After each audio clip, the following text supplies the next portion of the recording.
ഞങ്ങൾ അടുത്ത ആഴ്ച ദുബായിലേക്ക് പോകൂ. ഞാൻ നാളെ നിന്നെ വിളിക്കും, അല്ലെങ്കിൽ ഞാൻ നാളെ നിന്നെ വിളിക്കാം. അവർ മറ്റന്നാളെ ലണ്ടനിൽ നിന്നും വരും. ഇതൊക്കെ എങ്ങനെ ഇംഗ്ലീഷിൽ പറയാം? അതാണ് നമ്മൾ ഇന്ന് പഠിക്കുന്നത്. Welcome to Henna's English. ആദ്യം നമുക്ക് ഞങ്ങൾ അടുത്ത ആഴ്ച ദുബായിലേക്ക് പോകും ഈ സെൻറ്റൻസിനെ ഇംഗ്ലീഷിലേക്ക് മാറ്റാം. ആദ്യം സബ്ജക്റ്റ് ആണ് എഴുതേണ്ടത്. ഏതാണ് സബ്ജക്റ്റ്? ഞങ്ങൾ എന്നുള്ളതിന് ഏതാ വാക്ക്? വി. അപ്പോൾ വി എന്ന് എഴുതുക. ഇനി വേർബ് എഴുതണം. ഏതാണ് വേർബ്? പോകും എന്നുള്ളതിന് ഇംഗ്ലീഷിൽ എന്താ? പോകുക എന്നുള്ളതിന് ഗോ എന്ന് എഴുതുക.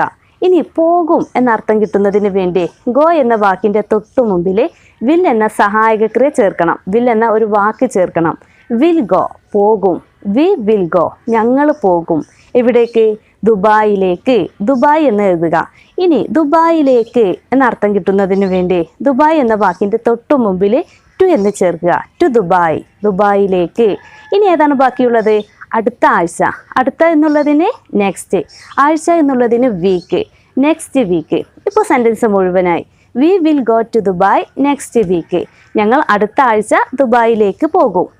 ഇനി അടുത്ത സെൻറ്റൻസ്, ഞാൻ നാളെ നിന്നെ വിളിക്കും, അല്ലെങ്കിൽ ഞാൻ നാളെ നിന്നെ വിളിക്കാം. ഈ സെൻറ്റൻസിനെ ഇംഗ്ലീഷിലേക്ക് മാറ്റാം. ആദ്യം സബ്ജക്റ്റ്. ഏതാണ് സബ്ജക്റ്റ്? ഞാൻ എന്നുള്ളതിന് ഇംഗ്ലീഷിൽ ഐ എന്ന് എഴുതുക. ഇനി വേർബ് വിളിക്കും എന്നുള്ളതിന് ഇംഗ്ലീഷിൽ എന്താ? വിളിക്കുക എന്നുള്ളതിന് കോൾ എന്ന് എഴുതുക.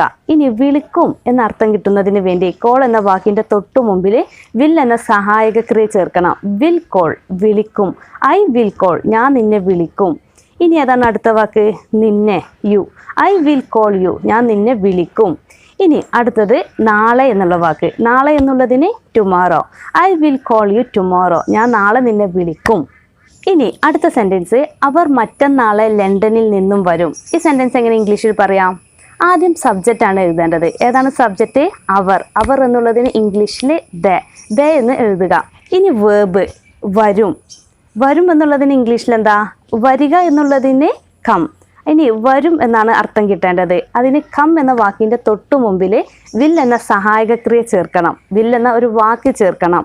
Will come, they will come, അവർ വരും. എവിടുന്ന്? ലണ്ടനിൽ നിന്നും. ലണ്ടൻ എന്ന് എഴുതുക. ഇനി ലണ്ടനിൽ നിന്നും എന്നർത്ഥം കിട്ടുന്നതിന് വേണ്ടി ലണ്ടൻ എന്ന വാക്കിൻ്റെ തൊട്ടു മുമ്പിൽ ഫ്രം എന്ന് എഴുതുക. ഫ്രം ലണ്ടൻ, ലണ്ടനിൽ നിന്നും. They will come from London, അവർ ലണ്ടനിൽ നിന്ന് വരും. ഇനി ഏതാണ് ബാക്കിയുള്ളത്? മറ്റന്നാളെ എന്നുള്ളതിന് ഇംഗ്ലീഷിൽ ദി ഡേ ആഫ്റ്റർ ടുമോറോ. അവർ മറ്റന്നാളെ ലണ്ടനിൽ നിന്നും വരും. ഇപ്പോൾ സെൻറ്റൻസ് മുഴുവനായില്ലേ? They will come from London the day after tomorrow. അവർ മറ്റന്നാളെ ലണ്ടനിൽ നിന്നും വരും. ഇനി നിങ്ങൾക്ക് സ്വന്തമായിട്ട് ഇംഗ്ലീഷിലേക്ക് ട്രാൻസ്ലേറ്റ് ചെയ്യുന്നതിന് വേണ്ടി ഞാൻ കുറച്ച് മലയാളം സെൻറ്റൻസുകൾ ഡിസ്ക്രിപ്ഷനിൽ കൊടുത്തിട്ടുണ്ട്. നിങ്ങൾ അതൊന്ന് സ്വന്തമായിട്ട് ഇംഗ്ലീഷിലേക്ക് മാറ്റി നോക്കുക. അതിൻ്റെ ശരിയായ സെൻറ്റൻസ് ഞാൻ കമൻറ്റ് ബോക്സിൽ ഫസ്റ്റ് കമൻ്റായിട്ട് പിൻ ചെയ്ത് വെച്ചിട്ടുണ്ട്. നിങ്ങൾ സ്വന്തമായിട്ട് ചെയ്തു നോക്കിയതിന് ശേഷം ശരിയാണോ എന്നറിയുന്നതിന് വേണ്ടി കമൻറ്റ് ബോക്സ് നോക്കുക. ഇനി പുതിയൊരു ടോപ്പിക്കുമായിട്ട് അടുത്ത വീഡിയോയിൽ കാണാം.